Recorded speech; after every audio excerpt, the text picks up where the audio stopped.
Terminal. এখানে আমরা বিষয়গুলো যেহেতু এখানে নতুন লোক আমরা জানাচ্ছি। আপনারা দেখছেন যে ঢাকা সিটির ট্রাফিক জ্যাম কমানোর জন্য আমাদের ডিএমপি গত 1-1.5 বছর পর্যন্ত কাজ করে অনেকটাই ট্রাফিক জ্যাম কমিয়ে দিয়েছে। এর প্রমাণ হিসাবে দেখবেন যে অনেকগুলো মোড়ে ট্রাফিক ডাইভারশন করে, অর্থাৎ সোজা রাইট টার্ন না করে বামে যে ইউটার্ন করে আসা, এই প্রমাণগুলো আপনারা দেখতে পাচ্ছেন। আমরা মনে করি এর ফলে ঢাকা সিটিতে সিটি বাস সার্ভিস আগের চেয়ে বেশি সংখ্যায় ট্রিপ দিতে পারতেছে।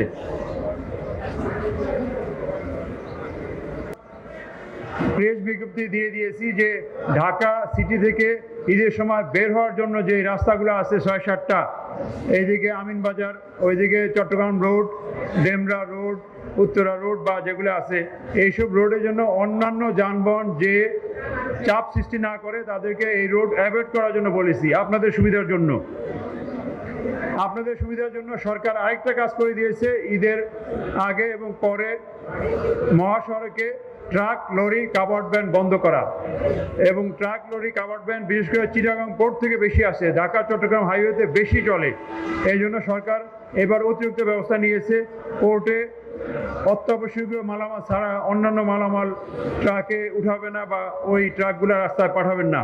এই ব্যাপারে আমাদের সরকার সহ পুলিশ সহ জেলা প্রশাসন তৎপর আছে, যাতে ঢাকা চিটাগাং রোডে বাস বিভিন্ন ঢাকা থেকে যাবে সেটা ট্রাকে যাতে অবস্ট্রাকশন না তৈরি করে। আপনারা দেখছেন যে এই সরকার চাঁদাবাজির বিরুদ্ধে বেশ কঠোর। অতএব বাস সেক্টরে বা অন্য সেক্টরে চাঁদাবাজি যেটা আপনারা ক্ষতিগ্রস্তের শিকার হন, সেইটা নিয়ে সরকার উপযুক্ত ব্যবস্থা নিচ্ছে। বিভিন্ন বাস টার্মিনালে হেল্প ডেস্ক করা হয়েছে, আপনাদের উদ্যোগে করা হয়েছে। এই হেল্প ডেস্কে আমরা অনুরোধ করব যে বাসের ভাড়ার চার্টটা টানিয়ে রাখতে হবে, যাতে প্রত্যেক যাত্রী জানেন যে কি পরিমাণ ভাড়া হবে, এবং এখানে বাসের শিডিউল, কোন বাসটা কখন ছাড়বে জানাইতে হবে। যদি কোনো কারণে দেরি হয় সেটা প্যাসেঞ্জারদের জানাতে হবে। যদি প্যাসেঞ্জার ওয়েটিং করে ওয়েটিং রুমে জানাতে হবে অথবা ফোন করে জানাতে হবে। আমরা অনুরোধ করব যে হেল্প ডেস্কে এখানে প্যাসেঞ্জারদের জন্য কিছু নাস্তার ব্যবস্থা রাখতে, অর্থাৎ তারা কিনেই খাবে কিন্তু হাতের কাছে রাখা। প্যাসেঞ্জার হেল্প ডেস্ক সহ বিভিন্ন টার্মিনালগুলো পরিষ্কার পরিচ্ছন্নতা রাখার জন্য আমরা সিটি কর্পোরেশন সহ আপনাদের মালিক সমিতি তাদেরকে অনুরোধ করতেছি যে পরিষ্কার পরিচ্ছন্ন থাকে।